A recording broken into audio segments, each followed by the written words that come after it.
What's going on, everybody? My name is Gianni, and today we're talking papas.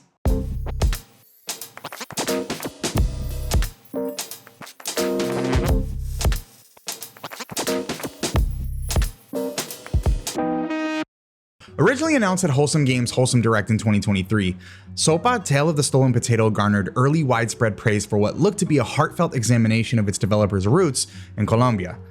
As the second game in StudioBando's catalog, preceded first by the aptly named Ghost game on mobile, SOPA does a great job capturing the whimsy of imagination through the perspective of a young child. And while their first outing on console and PC suffers from some rough technical blemishes and rudimentary puzzle solving, it makes up for it with true heart, nostalgia, and genuine laugh-out-loud humor.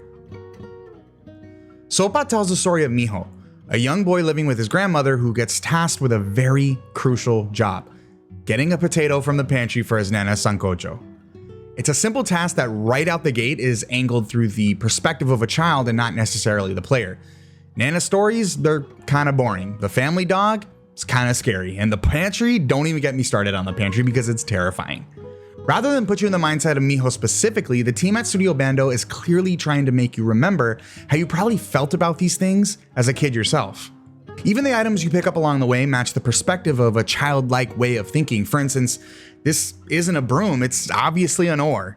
And you might think that's a water basin, but it's clearly a boat.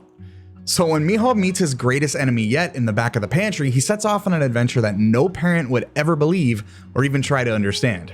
And while SOPA presents its characters and story through the lens of a child, it's important to note that it's specifically framed with a Latin American style.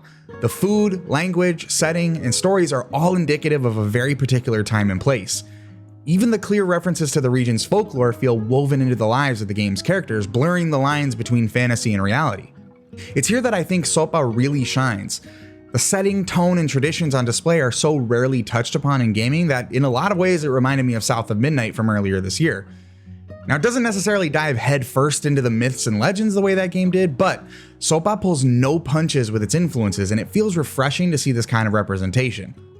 It's especially interesting within the context of the game's story, which I think does a pretty good job of offering a bit of a rushed but satisfying conclusion. Next, I want to talk about gameplay, and I think this is where people may have varying opinions about SOPA. The general loop of the game consists of exploring an area, finding folks in need of an item, and then solving some sort of environmental puzzle to get said item, or as we in the biz like to call them, fetch quests. And before you freak out, I personally don't think this is a bad thing. It's very early 90s RPG coded in the sense you go to one character who wants a thing, but that thing is with another character, and that character will give you the thing if they get their thing. But see, the thing is, their thing, it's with a bird who speaks a mysterious language, and in order to learn that language, you need to speak with the town crier who will give you a book, and inside that book, there's a so it does just get a tad bit repetitive after a while. But if I'm being honest, SOPA clocks in a little under 4 hours, so that process never really grew overly stale for me. And to top it off, none of the game's several item puzzles or riddles felt particularly difficult, typically taking no more than a couple minutes to solve, which, I mean, you could look at that one of two ways, but, for me, it wasn't that bad.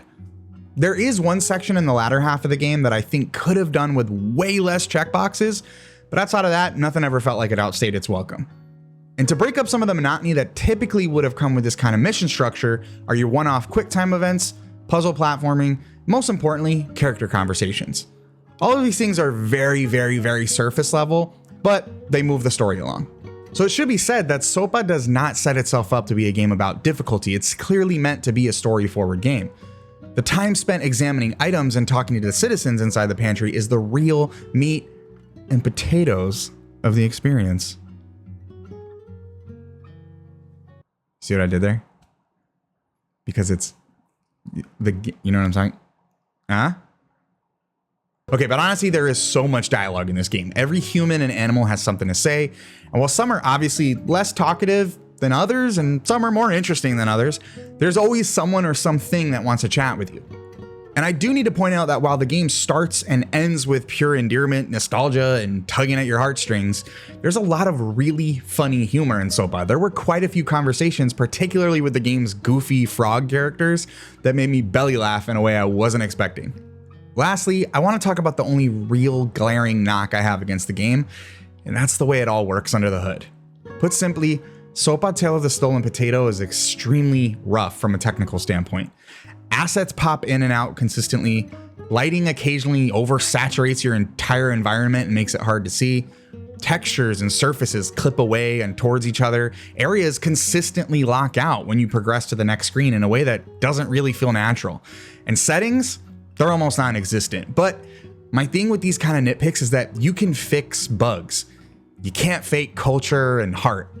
It was so clear that by the end of my playthrough that with the right budget, these are all things that can be amended because the framework is there.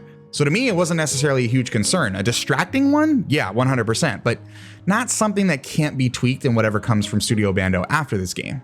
While it does look and feel extremely rough around the edges, and I wasn't necessarily scratching my head to solve its several puzzle sections in an engaging way, SOPA Tale of the Stolen Potato does an excellent job of accomplishing what I think it set out to do, and that's make me miss my grandma. I know that's a funny way of looking at a review for a game, but SOPA offers a simple but interesting story that examines what it means to deepen our relationships with our families, even if we don't really understand why at such an early age. So if StudioBando's next game continues the story of Miho and Nana, or something entirely different, I know I'll be tuned in.